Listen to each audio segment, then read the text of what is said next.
All right, we're going to take a look at the Elk Ridge 257, ER-257.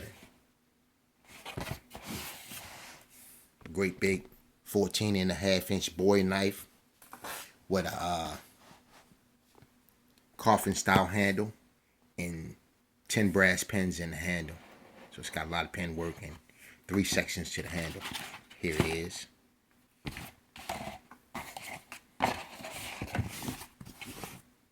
That's what she looked like in the sheath.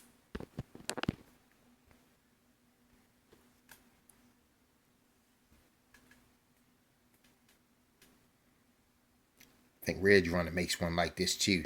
It looks identical except it has less pins in the handle. Okay, this is advertised as a full tang knife. Okay, this is your typical Elk Ridge sheath with the good old elk. It looks like a deer on there. I like the sheath though. I like that little emblem they use, Elk Ridge. That little trademark. It's got rivets in the sheath. It's a nice thick sheath. It's sturdy. Got a little rigidity to it, but it doesn't have a liner in there. It doesn't have a real liner in there. You can't really see it, but there's none in there. But it's got some. It's got a liner made into the material, so it'll hold up.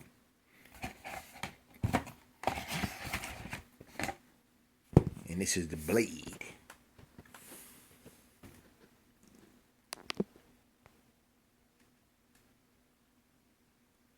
Okay, it says ER-257 custom design, 440 stainless steel, hand forged in China. So this one's hand forged, not just crafted, it's forged. It's got a nice 9.5-inch blade for taper point on it. Some nice curve in the belly, right along here. So it curves here, then it curves back down, comes up to a point. Then you got your taper in here. Taper helps it pierce. Traditional in the Bowies. It's 3.5 millimeters thick. It's said to be a full tang. I only question that a small amount, but I think you can trust this one to be a full tang, but kind of makes me wonder why. It's got a little epoxy oozing out right there.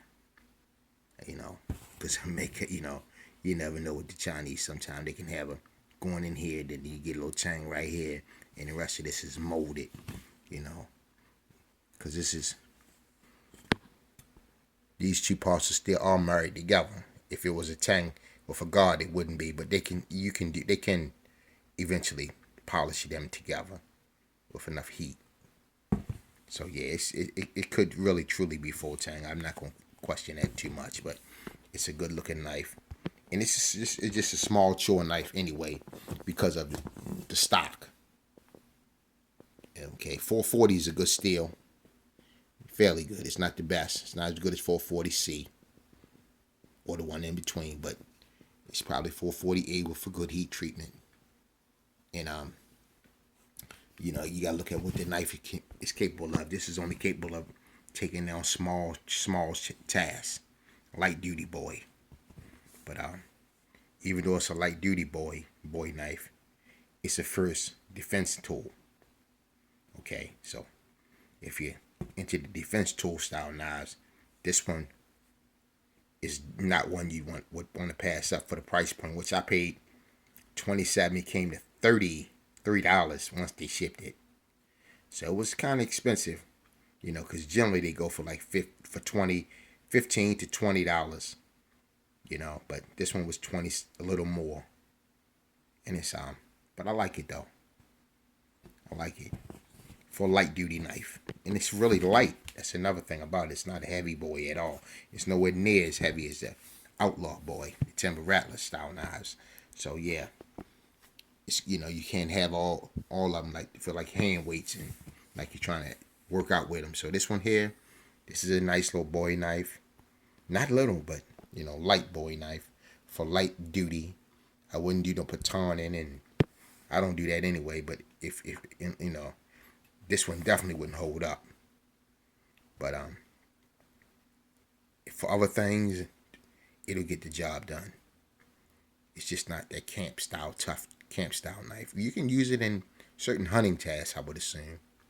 But yeah, this is what the ER-257 looks like, and I'm proud to have it in my collection.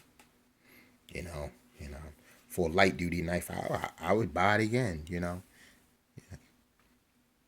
Yeah, I'd probably get my son one. He likes knives as well.